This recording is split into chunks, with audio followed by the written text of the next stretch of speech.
Salutations, alors cette vidéo est assez spéciale, je vais critiquer Dragon Ball Super parce que je ne l'ai pas aimé, donc si toi tu as aimé Dragon Ball Super, je respecte ton choix. Je fais l'effort et je pense que chacun est libre d'aimer ou pas.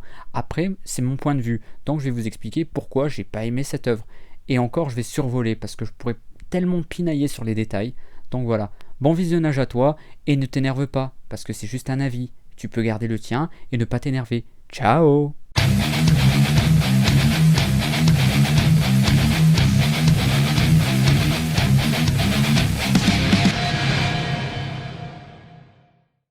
Alors aujourd'hui je m'attaque directement à l'œuvre Dragon Ball Super qui pour moi est un échec et qui est complètement n'importe quoi. Donc cette vidéo sera montée à la piste parce que bon maintenant je fais ça, je n'ai plus envie de me casser la tête à faire du montage parce que ça ne sert strictement à rien. Et puis bon, de toute façon moi je suis là juste pour parler et pour ne rien faire d'autre.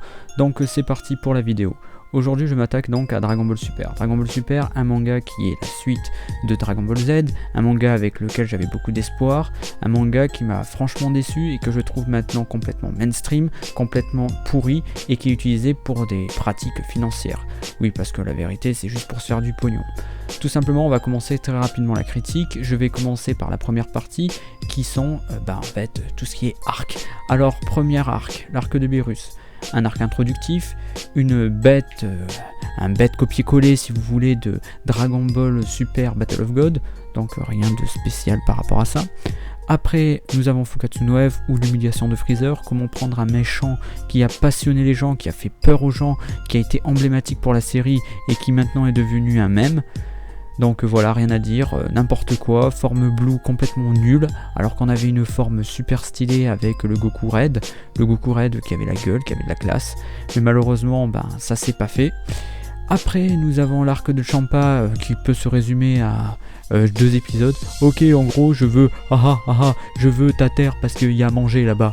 Oui, il y a à manger là-bas, mais nous faire tournoi parce que nous dieux pitoyables et cons, donc nous faire tournoi avec des personnages qui sont aussi mémorables qu'une fourmi que tu auras écrasée, et donc à part Hit bien entendu, mais à part ça il n'y a rien eu d'exceptionnel.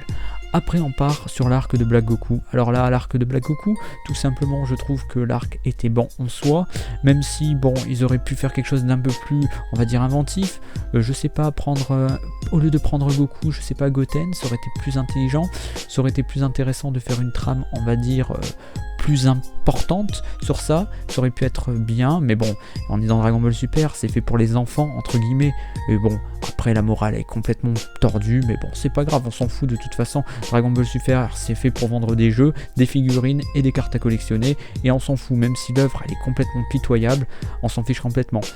Après quoi, on enchaîne avec le magnifique arc du pouvoir. Alors là, l'arc du pouvoir, c'est quoi? C'est une battle royale avec des combats lents, chiants, pas intéressants. Puis on te met à la fin l'ultra instinct que Goku a eu en ouvrant un paquet de céréales. Ouais, il a poussé ses limites, il a fait un Genki Dama. Waouh, le Genki Dama, il a absorbé. Oh mon dieu Goku. Ah, combat, tan, musique, fin.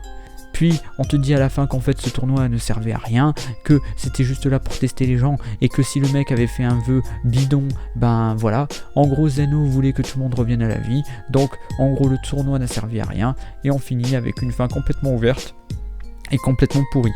Alors maintenant, on va passer directement au traitement des personnages. Alors, traitement des personnages, catastrophique. On passe d'un Goku qui était le padre, à un Goku qui était stylé, un Goku qui était bien, à un Goku qui est complètement foireux, un Goku qui est complètement stupide. Le mec, il a perdu complètement tout ce qui faisait de lui un adulte, c'est devenu un enfant. Ah oui, c'est vrai que c'est pour les enfants. Mais après, on va voir très vite que pour les enfants, c'est une hypocrisie. C'est une hypocrisie énorme. Et alors là, on arrive à l'hypocrisie du roi, à la connerie avec le pompon sur le cucu. On nous dit oui, c'est pour les enfants, déconnecte ton cerveau et tout. Mais clairement, l'arc Zamasu avec tout le problème des timelines et compagnie, comment tu expliques ça à un gamin? Je sais pas comment tu fais, mais c'est déjà très compliqué pour un adulte. Alors pour un gamin, j'ose même pas imaginer. Après, au niveau même du côté de Muten Roshi, alias Tortue Géniale. Tout le monde est là à dire ouais, Muten Roshi, tout ça. Mais tout ça, c'est fait pour quoi? Pour attirer les anciens. C'est pourquoi toutes ces poses, tous ces clins d'œil, il n'y a que les anciens qui peuvent les comprendre. Le gamin de 5 ans, il en a rien à faire. Le gamin de 8 ans, il en a rien à faire de tout ça. Lui, ce qui l'intéresse, c'est le fight et c'est tout. Et c'est ça le problème, c'est qu'en plus, le fight, il n'y a rien dedans. Mais juste pour revenir à cette connerie qui est pour les enfants, juste vous vous souvenez de l'arc de Trunks avec les gamins? Si t'es un gamin, tu vas te représenter sur ces petits gamins là qui voulaient aider Trunks et compagnie. Et ben à la fin de l'arc, Zamasu, il les tue.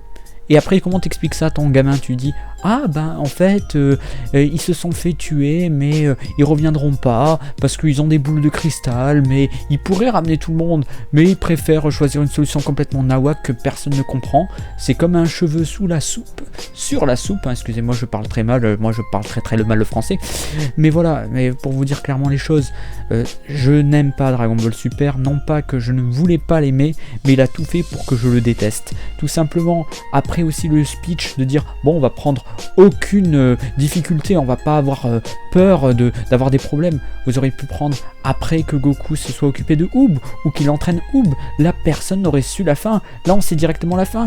Il n'y a pas de suspense. On est là, on se dit bon, ok, avance, ok. Oh mais oh mon dieu, il y a le grand méchant. Mais non, c'est bon, on va aller voir au tournoi dans quelques mois. Mais voilà, et je veux dire clairement, c'est nul. Les personnages qui changent de camp. Il y a même comment il s'appelle, Freezer qui fait ami avec Vegeta et compagnie.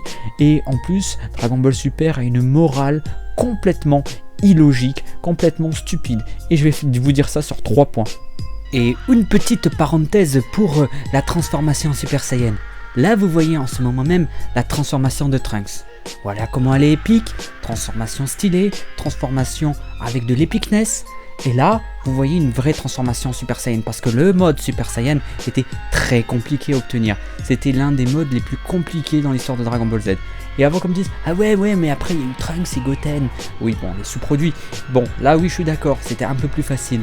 Mais dans Dragon Ball Super, c'est parti encore plus loin. C'est-à-dire que maintenant l'épicness a viré au casual. C'est complètement bullshit. Et après tu as ce truc de tout l'univers, vraiment le fun est à son paroxysme. Franchement on dirait que ça sort d'un DLC, d'un truc tout pourri, tu sais, d'un paquet Kellogg's, et qu'on se dit merde, mais putain, ils auraient pu faire un truc épique. Là non, bah en gros je me transforme parce que tu as insulté ma planète. Mais bon voilà, c'est bon, tant que tu y es, tu vas te transformer en Super Saiyajin 2. Ah oui c'est vrai, il va se transformer en Super Saiyajin 2 pour des raisons complètement pourraves. Et c'est ça le problème dans Dragon Ball Super, c'est que on enlève ce côté mythique, on enlève ce côté, je sais pas comment dire, divin des transformations. Quand tu avais un nouveau stade, ou que quand un personnage avait un power-up, c'était magique. C'était, ouh, t'avais des frissons. Je sais pas pour vous, mais moi j'avais des putains de frissons, j'avais une trique d'enfer devant. Mais là maintenant, bon, je regarde ça, je me dis, non, qu'est-ce que c'est lent, qu'est-ce que c'est chiant. Mais attention, j'aimerais modérer mes propos parce que je suis tout à fait d'accord, il y a 2 transformations qui ont été bien, ça a été le Super Saiyan God au début et l'Ultra Instinct. Je suis tout à fait d'accord avec vous, c'était stylé tout ça, je le reconnais. Mais sinon, le reste de l'aventure, c'était bof, même Golden Freezer, franchement le mec, il sait quoi, il sait Pimp My Golden. Déjà en premier lieu, la morale. Ouais, il n'y a pas de morale dans Dragon Ball Super. On va te sortir des choses complètement incohérentes, complètement stupides. Allez, première réaction, première chose, l'arc Zamasu. Trunks a sauvé, entre guillemets, le monde.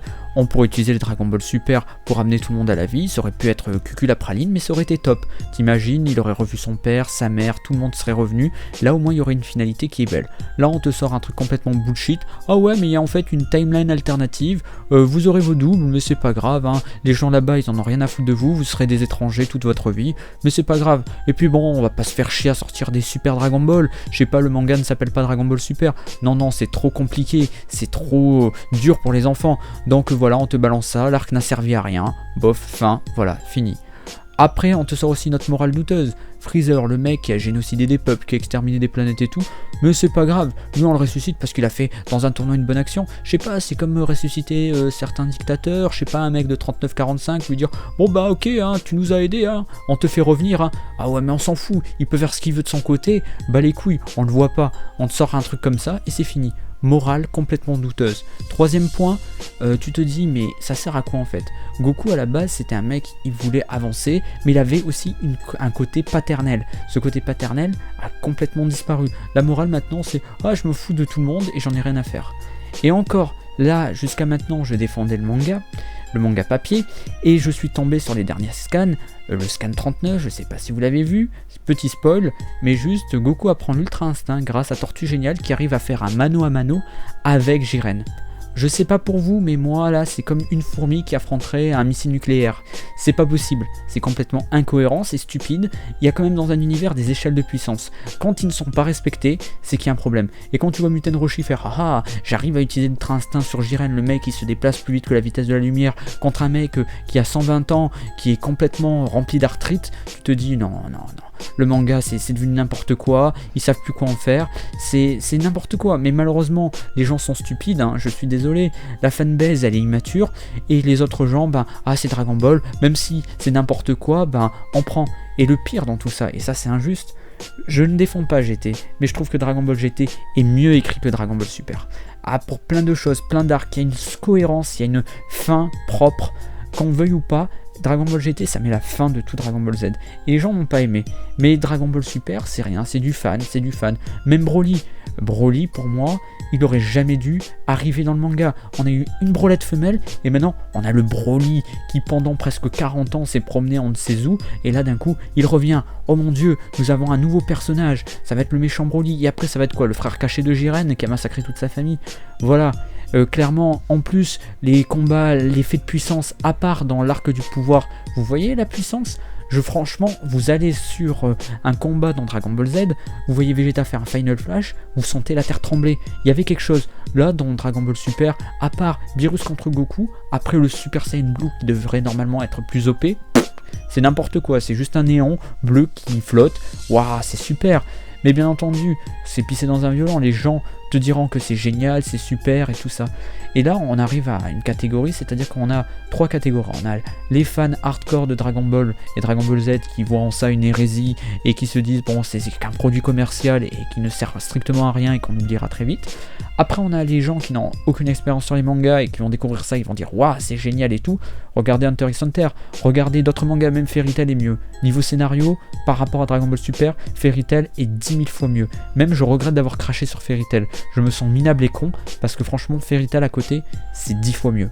Mais bon, bien entendu, ce manga va continuer à avoir son succès. Les gens, dès qu'on leur met du Dragon Ball Z ou du Dragon Ball Super, ils vont jeter dessus.